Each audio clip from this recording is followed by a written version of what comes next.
I started off with 2 pieces of cardboard I recycled from an old cardboard box. Then taking smaller strips of cardboard, I'm reinforcing my box because there were small little holes in them. I have no idea why. So I decided to reinforce this large piece of cardboard just to make sure that my sign isn't super flimsy. So if you don't have this issue, you can move right along.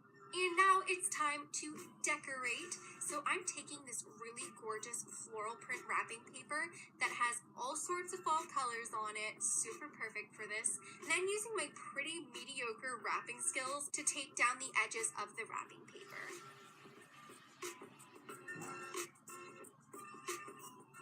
So after that is done, I'm taking this Mr. Big chalkboard wall decal and I am cutting a strip that is a little bit less than the width of my cardboard. Now I'm removing the back of the chalkboard wall decal, and to be quite honest, I had a little bit of trouble working with this. As you can see, the air bubbles all over the place. It is definitely a little bit tricky to work with and definitely takes practice. But overall, it is so worth it and convenient.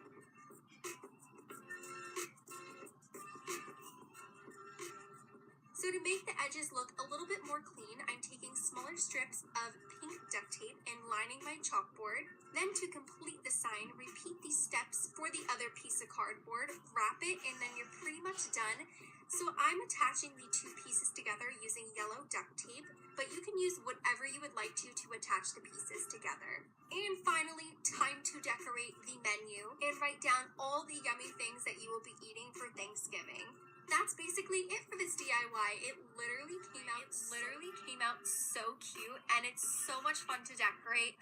Also, it's extremely attention grabbing, especially if you put this outside your door.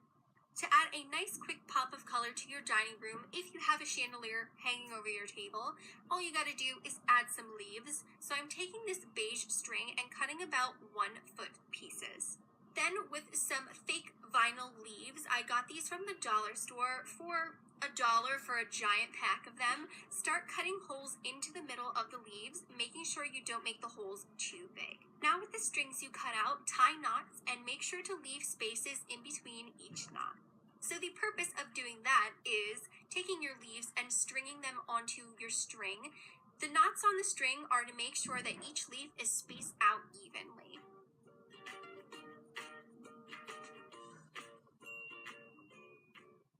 Now all you have to do is tie your leaves onto your chandelier however you would like to, and that is basically it for this DIY, a super easy and inexpensive way to decorate your chandelier.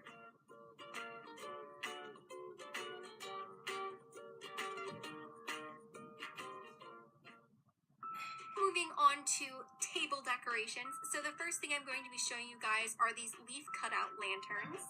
Starting with some orange and green paint, you could obviously use different colors, but I used these colors because they honestly screamed fall to me.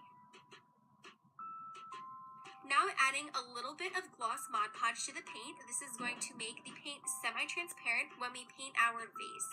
So you can use a mason jar for this too, but I decided to use glass vases.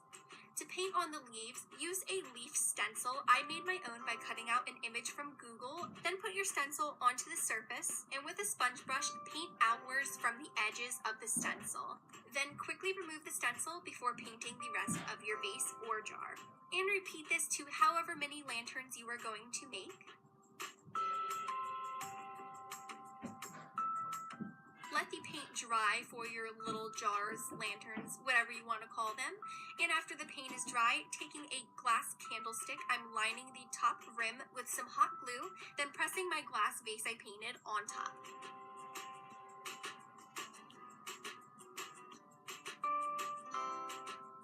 After you do that, to add the finishing touch, I'm taking these battery-operated tea lights. I thought these would be super adorable, and placing them inside each lantern. Full of a fall floral arrangement, I'm taking these really gorgeous small LED lights and wrapping them around the flowers. Can't you tell that I love LED lights?